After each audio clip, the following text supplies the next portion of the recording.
किसी नदी के तट पर एक वन था। उस वन में एक बंदर निवास करता था, जो वन के फल आदि खाकर अपना निर्वाह करता था।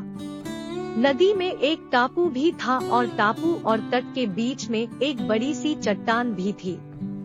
जब कभी बंदर को टापू के फल खाने की इच्छा होती, वह उस चट्टान पर उस टापू पर पहुंच जाता और जी भर अपने मनचाहे फलों का आनंद उठाता। उसी नदी में घड़ियालों का एक जोड़ी भी रहती थी। जब भी वह उस हृष्टपुष्ट बंदर को मीठे रसीले फलों का आनंद उठाते देखती, तो उसके मन में उस बंदर के हृदय को खाने की तीव्र इच्छा उठती। एक दिन उसने नर घड़ियाल से कहा, प्रिय, अगर तुम मुझसे प्रेम करते हो तो मुझे उसका हृदय खिला कर दिखा दो। नर घड़ियाल ने उसकी बात मान ली।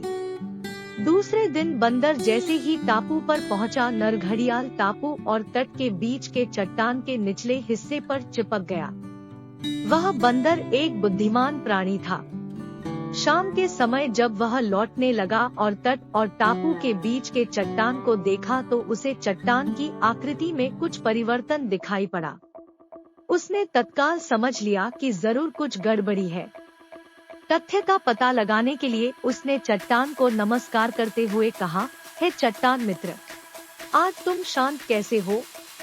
मेरा अभिवादन भी स्वीकार नहीं कर रही हो। घड़ियाल ने समझा, शायद चट्टान और बंदर हमेशा बात करते रहते हैं, इसलिए उसने स्वर बदलकर बंदर के नमस्कार का प्रत्युत्तर दे डाला। बंदर की आशंका सत्य निकली। बंदर टापू में ही रुक तो सकता था, मगर टापू में उसके निर्वाह के लिए पर्याप्त आहार उपलब्ध नहीं था। जीविका के लिए उसका वापस वन लौटना अनिवार्य था। अतः अपनी परेशानी का निदान ढूंढते हुए उसने घड़ियाल से कहा, मित्र, चट्टान तो कभी बातें नहीं करती। तुम कौन हो और क्या चाहते हो? दम्भी घड़ियाल ने तब उसके सामने प्रकट हो कहा, ओ बंदर, मैं एक घड़ियाल हूँ और तुम्हारा हृदय अपनी पत्नी को खिलाना चाहता हूँ। तभी बंदर को एक युक्ति सूझी।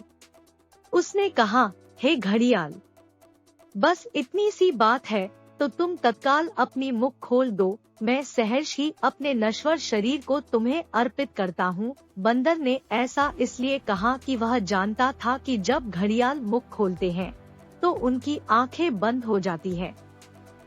फिर जैसे ही घड़ियाल ने अपना मुख खोला, बंदर ने तेजी से एक छलांग उसके सिर पर मारी और दूसरी छलांग में नदी के तट पर जा पहुंचा।